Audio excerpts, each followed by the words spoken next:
আপনারা কি পুলিশ হেডকোয়ার্টারকে জিজ্ঞেস করবেন যে 1522 এর কাগজটা কার কাছে আছে? আমরা তো কোনো কিছু কাগজ পাই নাই। এইভাবে আমাদের সাথে প্রতারণা করা হচ্ছে দিনের পর দিন। 5টা মাস আমাদের সাথে প্রতারণা করা হচ্ছে। 80% 90% পুলিশ সদস্য বহাল হবে। তো আমাদের বিষয়ে কি ডিসিশন আমরা সেটা জানতে যাচ্ছিলাম। তো তারা আগে 18 আগস্টে যে কথা দিয়েছিল, এখন যে কথা বলতেছে, কথার কাজে মিল নাই। আপনারা প্রয়োজনে যদি মনে করেন তাহলে পূর্বের ভিডিওটা আপনারা আমাদের কাছে আছে, দেখতে পারেন। এখন আমরা পরবর্তীতে সচিবালয়ে গিয়েছিলাম আমাদের উপদেষ্টা স্বরাষ্ট্র উপদেষ্টা স্যারের সাথে দেখা করতে।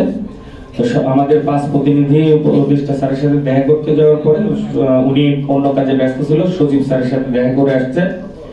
এবং আমাদের এই 5 মাসে কমপক্ষে 10টা মিটিং হয়েছে। 10টা না কয়টা?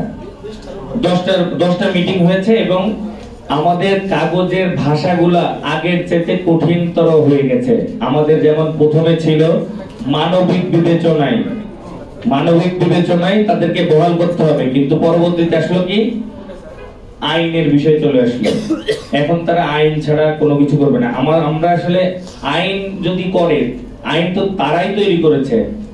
সাবেক আইজিবি বেনজির সাহেব এবং এই যে এখন জেল হাজতে আছে সাবেক আইজিবি মামুন স্যার, ইনারাই তো এইসব আইন তৈরি করছে। এবং আমাদের চাকরিচ্যুত করার মাধ্যমে যাতে আমরা আপিল ট্রাইব্যুনাল থেকে রায় নিয়ে আর যাই করি, আমরা যাতে বছরের পর বছর, যুগের পর যুগ যাতে পুলিশ ডিপার্টমেন্টে না ঢুকতে পারি, সেই কারণে ওনারাই এই আইনগুলো তৈরি করে গেছে।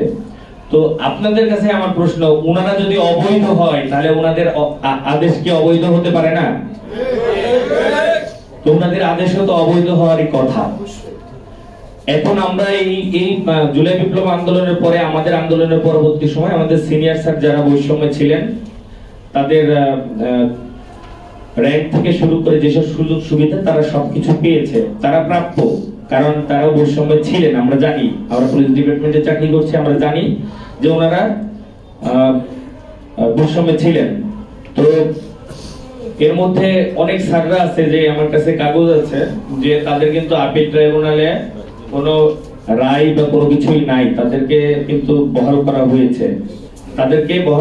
সিনিয়র স্যারদের মানে বিসিএস স্যারদের বহাল করা হয়েছে। কিন্তু আমাদের এখানে সাব ইন্সপেক্টর থেকে কনস্টেবল পর্যন্ত বা সিভিল স্টাফ যারা আছে তাদেরকে কিন্তু এখনো বহাল করা হয় নাই।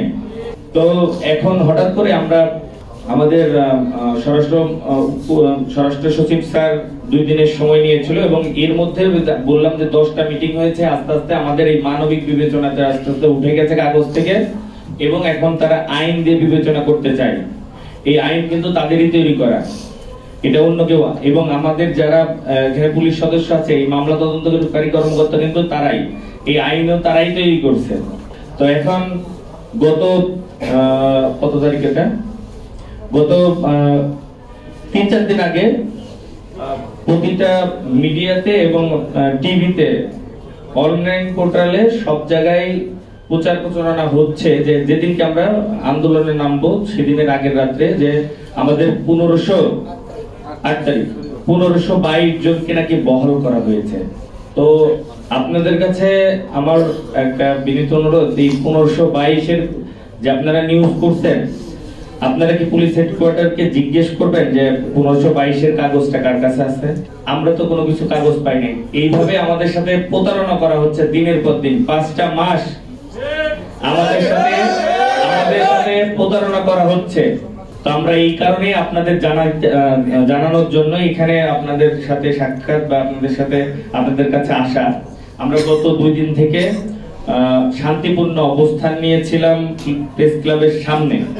যেহেতু আমরা সুশৃঙ্খল বাহিনীর সদস্য ছিলাম, ট্রেনিং প্রাপ্ত সদস্য, আমরা বিশৃঙ্খল কোনো কাজ করতে পারি না।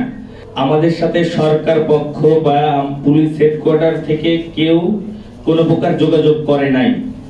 এখন আমি আপনাদের মোটামুটি আমাদের আন্দোলন এবং আমাদের বিষয়গুলা তুলে ধরলাম।